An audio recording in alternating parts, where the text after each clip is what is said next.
C'est au cours d'un déjeuner de travail organisé en juin dernier à Pointe-Noire qu'une trentaine de chefs d'entreprise avaient été sensibilisés aux objectifs de développement durable. À cette occasion propice, Danielle Sassou Nguesso, chef conseillère du groupe Airwise, a tenu présenter cette société spécialisée dans la construction des infrastructures industrielles. Elle aura la mission de développer d'ici 2025 deux zones économiques spéciales au Congo. La première sera à Pointe-Noire, la seconde à Ouisso au nord du pays. Concernant la zone économique spéciale de Luango, qui sera construite sur une superficie de 2700 hectares, le groupe Airwise aura plusieurs missions, parmi lesquelles la construction des infrastructures fiables et attirer les investisseurs étrangers.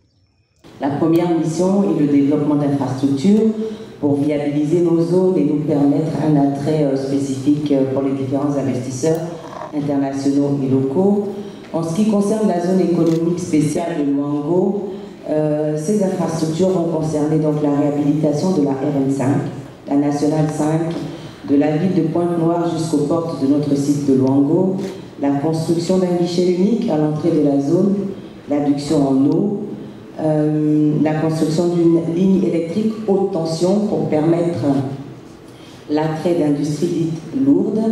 Sur site, une fire station, une station de pompiers, un commissariat de police pour sécuriser les biens et les personnes, un centre médical et aussi un port sec, donc un port à conteneurs pour nous permettre de recevoir les marchandises, mais également de les préparer à l'exportation. La seconde de nos missions est d'attirer les investisseurs de par le monde, de vendre la destination Congo. Et nous le faisons en marketant les grandes places financières internationales, mais également à travers des roadshows. Toujours dans ce même droit fil, Danielle Sassou Nguesso a donné les deux dernières missions assignées à la société Airwise dans la mise en œuvre de cette zone économique spéciale de Luango qui va générer plusieurs emplois. Et de garantir sur site aux industriels que nous avons présélectionnés l'accès aux matières premières. C'est-à-dire que nous déployons ces matières premières, nous assurons la logistique, la qualité ainsi que la traçabilité. Et enfin, notre dernière mission, qui n'est pas de moindre, c'est de nous assurer de la durabilité de ces ressources.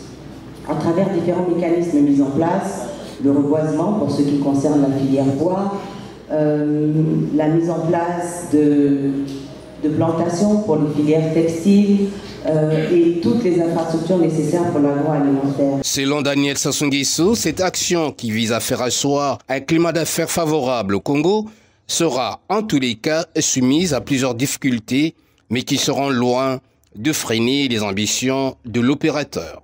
La particularité du groupe Airwise, c'est que nous intégrons une démarche de tout un écosystème. C'est tout un écosystème que nous mettons en place en nous appuyant sur un système de plateforme intégré. Et pour réussir notre mission, nous devons nous assurer d'un climat des affaires favorable. Ce qui n'est semble-t-il pas le cas en République du Congo, puisque le Doing Business en 2020 a relégué la République du Congo à la place 184 sur 190 pays.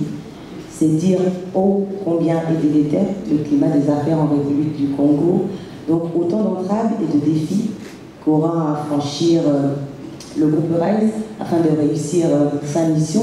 À travers tout ce programme de travail concocté, Airwise entend apporter une plus-value dans la croissance économique de la ville de Pointe-Noire et ses environs, avec bien sûr la nette conviction de convaincre les industriels du monde entier d'investir en Afrique sur un marché de 2,2 milliards de consommateurs.